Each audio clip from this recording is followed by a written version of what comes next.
Когда получаете различные справки, нужно дать 5-10 самани.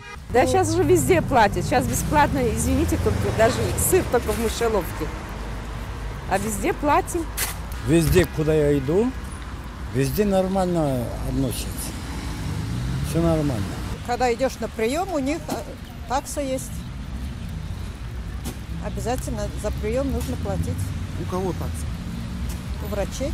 50% таджикистанцев давали взятки в последние 12 месяцев, говорится в докладе Transparency International «Люди и коррупция». Отчет составлен по результатам опроса, проведенного среди населения страны. Согласно полученным данным, Таджикистан находится на 25-м месте по уровню коррупции в мире. И это несмотря на заявленные властями новые меры по ее предотвращению. В глобальной антикоррупционной коалиции считают, что Таджикистану пока не удалось добиться ощутимых успехов в борьбе с этим явлением. У нас все коррумпировано сверху донизу, как и везде.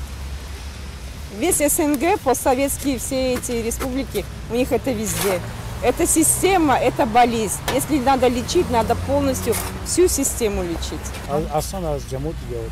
В основном взятки даешь в сельских администрациях, коммунальным службам.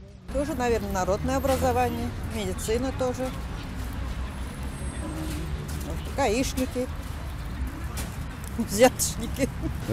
Так сказать, не знаю, но говорят, везде говорят, что вот это медицина, это просвещение, говорят вот эти. Коррупция в Таджикистане стала явлением обычным и привычным, говорят граждане страны. Примерно треть жителей полагает, что платить в черную приходится практически везде, даже несмотря на заявленное бесплатное образование и медицину. Самыми же коррумпированными ведомствами люди называют прокуратуру, таможню, налоговые и судебные органы, милицию и госавтоинспекцию. В результате это влияет на уровень жизни, значительно сокращает конкурентную среду в целом во всех сферах и особенно в экономике, и народ страдает. А узкая группа людей, используясь случаем, все больше использует возможность и сложившуюся ситуацию в свою пользу. В антикоррупционном ведомстве страны считают, что исследования показали рост уровня коррупции в Таджикистане потому, что опрос в этот раз проводился у более активной части населения – предпринимателей, торговцев и юридически более грамотных таджикистанцев.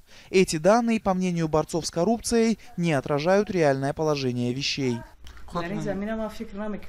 То, что мы в рейтинге, составленном по опросу, по уровню коррупции опустились на 15 позиций, не означает, что у нас вырос уровень коррупции.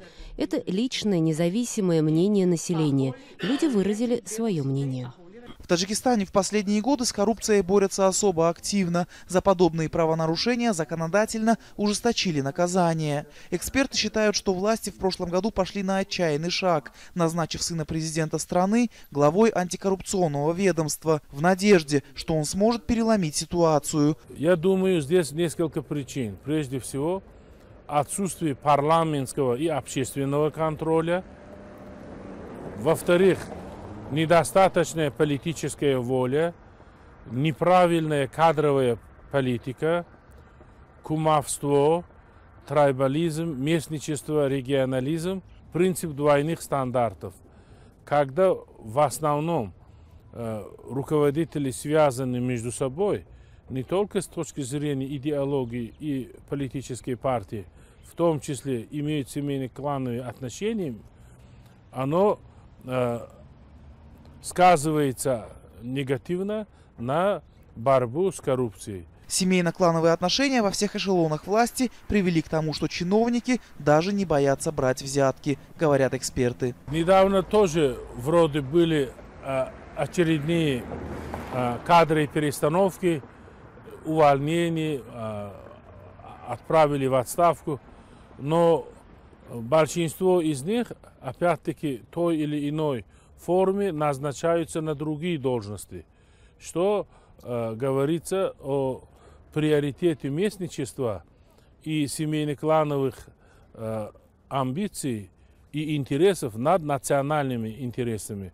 С коррупцией в Таджикистане сегодня бороться бесполезно, считают эксперты. Для того, чтобы с ней покончить, в первую очередь необходимо провести открытые и серьезные выборы руководства страны. Также необходимо разделить ветви власти, в открытую бороться с чиновниками и высшими должностными лицами, нарушающими закон, и, наконец-то, покончить с клановой системой. Анушервон Арипов, Насим Исамов. Настоящее время. Таджикистан.